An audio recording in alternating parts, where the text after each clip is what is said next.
निर्मला सीतारमण ने आज 9वां बजट पेश किया है और बजट पेश अब पूरी तरीके से हो चुका है। तमाम अलग अलग इंडस्ट्रीज से जुड़े हुए लोग हैं, उनसे हम बातचीत करेंगे और समझेंगे कि आज का बजट कैसा रहा, किसके लिए क्या अच्छा है।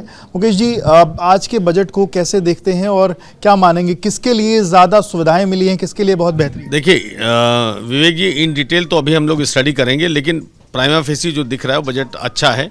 इंडस्ट्री को बूस्टिंग दे रहा है, मैन्युफैक्चरिंग सेक्टर को बूस्टिंग दे रहा है और स्पेशली चूंकि मैं बायलैटरल ट्रेड को रिप्रेजेंट करता हूं इंडो अमेरिकन को, तो एनआरआईज को एक बहुत बड़ा रिलीफ दिया है कि 20 लाख तक का डिक्लेरेशन अगर नहीं देते तो जो प्रोसिक्यूशन होता था पहले, तो उस पर उन्होंने रोक लगा दी। अगर तो थोड़ी बहुत पेनल्टी करनी होगी तो कर देंगे। दूसरा, मैन्युफैक्चरिंग सेक्टर को बूस्ट दिया है। इन्वेस्टमेंट जो है वो एनआरआईज को बूस्ट किया है कि आकर के इंडिया में इन्वेस्टमेंट करें।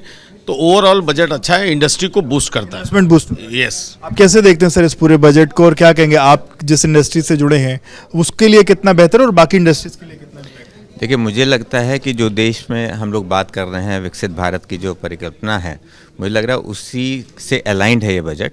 और जीडीपी को जो हमारा डेफिसिट है उस पर भी हमने बहुत कंट्रोल किया हुआ है। और इस बजट में सभी के लिए कुछ ना कुछ है, चाहे वो फार्मर्स हों।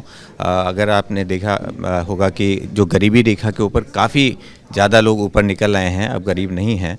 और एजुकेशन हो तो उसके लिए टाउनशिप्स बनाई जा रही हैं। पर्यटन हो तो टेम्पल टाउन तक 2 टियर सिटी, 3 टियर सिटी, सब जगह डेवलपमेंट है। जो हमारे उत्तर प्रदेश का जो ओडीओपी है वो भी नेशनल लेवल पे ले गया उस आइडिया को। तो इसमें चाहे वो कारीगर हो, चाहे फार्मर हो, चाहे इंडस्ट्रियलिस्ट हो, चाहे एमएसएमई से जुड़े हुए लोग हों, चाहे युवा हों, हर एक के लिए कुछ ना कुछ है। अब आप देखिए कि जिस तरह का बजट पहले आया करता है उससे कितना चेंज आ गया है। क्योंकि हम जब विकसित भारत की बात कर रहे हैं तो आज हम लोग सी प्लेन बनाने की बात कर रहे हैं, तो हम लोग कंटेनर्स बनाने की बात कर रहे हैं। हाई स्पीड ट्रेन्स जब चलेंगी और कनेक्टिविटी बढ़ेगी तो टूरिज्म बढ़ेगा, डोमेस्टिक टूरिस्ट बहुत ज़्यादा मूवमेंट होने लगेगा। तो उससे ओवरऑल जो इकोनॉमी है वो अपलिफ्ट होगी। तो मुझे लगता है कि this is totally in aligned with the Viksit Bharat that we have planned for 2047। ये नहीं कह सकते कि स्पेसिफिक किसी एक इंडस्ट्री से जुड़ा हुआ इम्पैक्ट है, लार्जर इम्पैक्ट में पूरे देश में डेवलपमेंट के लिहाज से? मुझे लगता है इसमें 2 चीज़ें बहुत खास पिछले कई सालों से ध्यान दी जा रही थी और शायद हम लोग उसको रियलाइज़ नहीं कर रहे थे, अब वो दिख रहा है। एक तो ये सबका साथ सबका विकास, क्योंकि हमारी जो इकॉनमी का जो ट्रेंड है वो ऐसा नहीं है कि गरीब गरीब होता जा रहा है, अमीर अमीर होता जा रहा है। तो in comparison to other countries हमारा काफ़ी बैलेंस्ड अप्रोच है।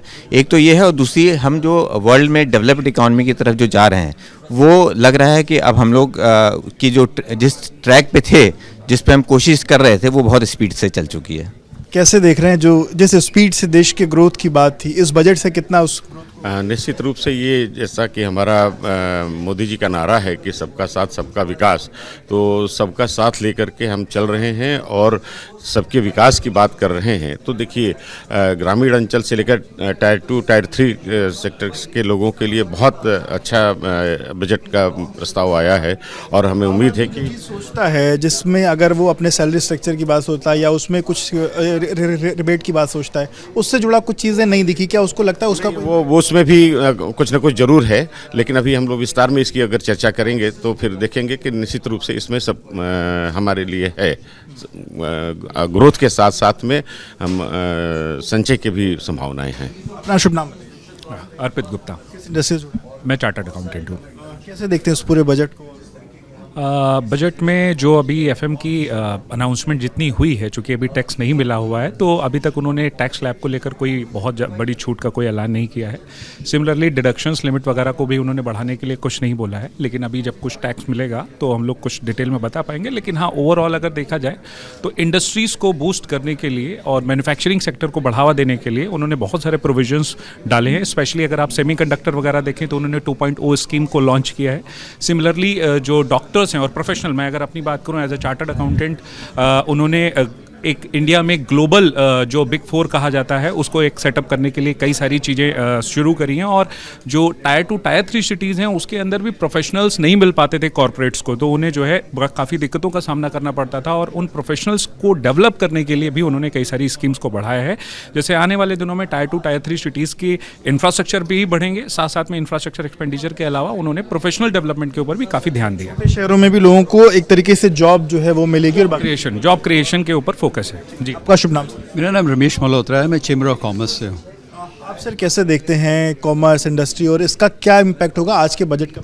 मेरा एक सिर्फ छोटा सा सुझाव है कि हमारे फाइनेंस मिनिस्टर अगर हमारे लॉन्ग टर्म कैपिटल गेन और शॉर्ट टर्म कैपिटल गेन में थोड़ा सा अगर इस पर देकर ध्यान दें तो हमारा स्टॉक मार्केट अगर इस पर अगर इम्पैक्ट क्योंकि जो पड़ रहा है it is because of this, जो हमारे FIIs जो जा रहे हैं हमारे से देश से बाहर वो normally long term capital gain से ही जा रहे हैं, जो चाइना और दूसरे कंट्रीज़ में जा रहे हैं। आज के बजट से तो मैंने देखा कि जो मार्केट है वो तो नीचे गिर रहा है, वो तो थोड़ा बहुत तो उसका तो नेचर ही है स्टॉक मार्केट का ऊपर नीचे एंड ऑल दैट, वो तो it gives an opportunity for the people who want to get shares at a discount, but otherwise I think it is a beautiful budget and I am sure Nirmala ji will look forward to the long-term capital gain. That will give an exponential growth to the stock market, which will impact the entire country. आने वाले समय। Yes. अपना नाम बताएं। मेरा नाम विनायक नाथ है। मैं BSIS इंडस्ट्री एसोसिएशन का नेशनल प्रेसिडेंट हूँ जो स्टार्टअप्स के लिए काम करती है। हमारे पास करीब 1.25 लाख स्टार्टअप मेंबर्स हैं इंडिया में। स्टार्टअप्स के लिए कैसा है ये बजट और कितना आपको लगता है कि लोग स्टार्टअप करने के लिए आगे बढ़ेंगे? स्टार्टअप के लिए तो आगे बढ़ने का सबसे बड़ा कारण रहा कि 10 साल में आप देखिए स्टार्टअप कहाँ से कहाँ पहुँच गई, केवल 1600 स्टार्टअप से आज 2 लाख स्टार्टअप के ऊपर हैं। तो स्टार्टअप तो अच्छा कर रहा है, माननीय प्रधानमंत्री ने जितना उस पर कोशिश करी उसी से स्टार्टअप बना, लेकिन मुझे ऐसा लगता है कि आज के बजट में स्टार्टअप्स पे ध्यान कम दिया गया। हालांकि उन्होंने 2 अच्छी बातें करी कि उन्होंने महिला स्टार्टअप्स और साथ साथ में महिला उद्यमियों को स्टार्टअप्स में लाने की बात करी। इसके अलावा स्टार्टअप के लिए जितनी भी हमारी अभी सरकार से इच्छाएँ थीं और जितनी हमने डिमांड रखी थी उनमें से अभी किसी पे भी काम नहीं हुआ।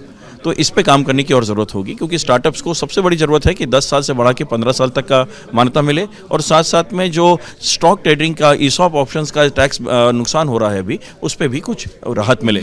उम्मीदें कुछ और थी, उतनी उम्मीदों पर अभी लगता है कि बजट पूरी तरह जो उम्मीदें थी उस पे काम हो रहा है, ये दिख रहा है, लेकिन नई चीज़ ऐड हुई महिला उद्यमियों के लिए, बाकी और चीज़ों पर काम होने की ज़रूरत है।